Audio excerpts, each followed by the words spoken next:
Hello guys, welcome welcome back back to to our our channel. Channel. तो हमने Governor movie का teaser जब release हुआ था तो उस पर रिएक्शन किया था एंड वी रियलाइज कि वो कोई हिस्टोरिकल बेस्ड मूवी है। जब इंडिया क्राइसिस से डील कर रही थी, इकोनॉमिक क्राइसिस से, उस सिचुएशन में कैसे इंडिया को बाहर निकाला गया, उससे रिलेटेड कुछ चीजें हिस्टोरिकली दिखाई जाएंगी और मनोज वाजपेयी हैं इसमें as a lead actor.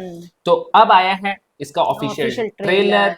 Trailer देखते हैं और समझने की कोशिश करते हैं कि इसमें और क्या क्या दिखाया जाएगा, क्या इंटेंस है या कुछ ऊपर नीचे दिखता है। Let's see and get a review of the trailer. चलिए गाइस, शुरू करते हैं। 3 3, 2 2, 1 1 गो। गो।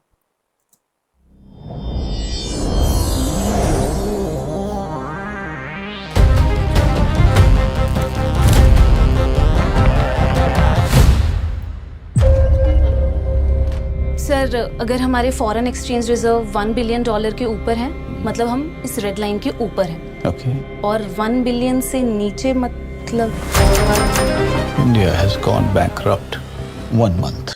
इस मुद्दे पर तो हमारी सरकार चली जाएगी। कुर्सी पे दिमक लग जाएगा तो नया कुर्सी आ जाएगा। देश दूसरा कहां से लाएगा सर? महंगाई सिर्फ अकेले नहीं आती सर, भूख के साथ आती है, और भूख कुछ भी करवा सकती है। कई दंगे फसाद, अनार्की और मे बी ये सिविल वॉर।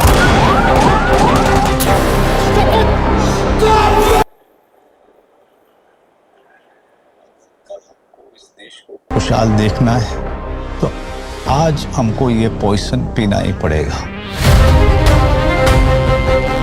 आपको लगता है कि हमारा देश सिर्फ पॉलिटिशियंस और आप जैसे ब्यूरोक्रेट्स की वजह से चल रहा है? We the people, we are the nation.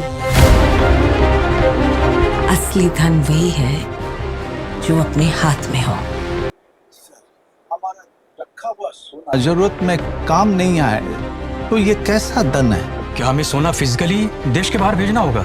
थूकेगा पूरा देश हम पर। ये हमारा आखिरी चांस है। हम इसको एक सीक्रेट मिशन की तरीके से एग्जीक्यूट करेंगे। 60 टन सोना एयरलिफ्ट कैसे करेंगे? इतना बड़ा निर्णय हमारी सरकार नहीं ले सकती है। ऑपरेशन रोकना होगा। हमारी सरकार गिर गई है। आप फेल हो चुके हैं। I will not let India fail. Madam, खबर पक्की है। स्विट्जरलैंड और इंग्लैंड 2 जगह जा रहा है। आरबीआई का सोना, देश का सोना, देश बेचने निकले आप लोग। बेचना और बचाना में एक मात्रा का डिफरेंस है।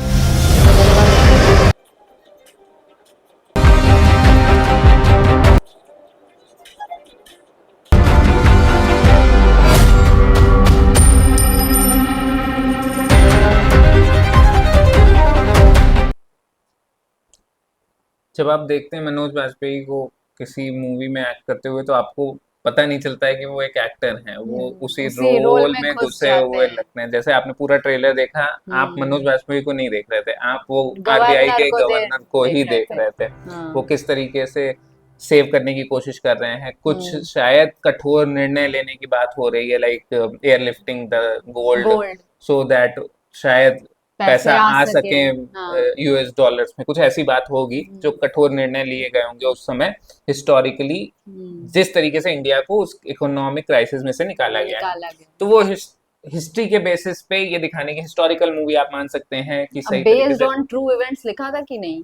बेस्ड ऑन ट्रू इवेंट्स ही होगा। दिखाने की कोशिश की जा रही है तो वही होगा, देखना होगा। नहीं, कुछ वो लोग पार्ट लेते हैं जो Yeah. Based on true events पे रहता है, और कुछ फिक्शनल बनाते हैं। तो अब इसमें शायद फिक्शन ऐड किए हो या ना किए हो, वो तो देखने के बाद ही आपको पता लगेगा कि क्या सिचुएशन है। बट ओवरऑल एक्टिंग की बात की जाए, तो म्यूजिक top की बात class की है। जाए, बैकग्राउंड हाँ। म्यूजिक भी लगातार बज रहा था, हाँ, हाइप कर रहा था। आप उसी में लगे हुए थे। You were enchanted to the screen कि भाई ठीक है, जो हो रहा है देखना बनता है। ओवरऑल एक्टिंग भी बहुत अच्छी लग रही है, सबकी एक्टिंग अच्छी लग रही है, अच्छे एक्टर्स दिख रहे हैं। तो देखना होगा कि मूवी कितना अच्छा परफॉर्म करती है। और क्योंकि ज्यादातर ऐसा होता है कि ऐसी मूवीज बॉक्स ऑफिस पे परफॉर्म नहीं कर पाती हाँ, हैं। क्योंकि हिस्ट्री से रिलेटेड है, एंटरटेनिंग शायद लोगों को ना लगे, तो हाँ। इसलिए क्या होता है कि लोग महसूस करते हैं कि कौन जाए देखे। हाँ, वही। तो देखना ये होगा कि गवर्नर जो मूवी बन रही है वो अच्छा परफॉर्म करती है या नहीं। हालांकि मुझे लगता है क्रिटिक शायद अच्छा ही कहें, क्योंकि एक्टर्स हैं अच्छे, एक्टर अच्छे हैं और एक्टिंग भी अच्छी अच्छी है। लग रही है। तो लेट्स सी, देखना होगा। आपको ट्रेलर कैसा लगा है गाइस, बताइएगा जरूर। और आप क्या इस मूवी को देखने में इंटरेस्टेड हैं और हैं तो मनोज क्यों? बाजपेयी के फैन है तो कमेंट सेक्शन में जरूर बताइए। यस गाइस, और आपको मनोज बाजपेयी की कौन सी मूवी बेस्ट लगी है वो भी बताने की कोशिश जरूर हमारी कीजिएगा। Gangs of Wasseypur. या gangs of Wasseypur. Yes guys, चलिए आपसे मिलते हैं आप अगले वीडियो में, तब तक के लिए बाय बाय। Have fun.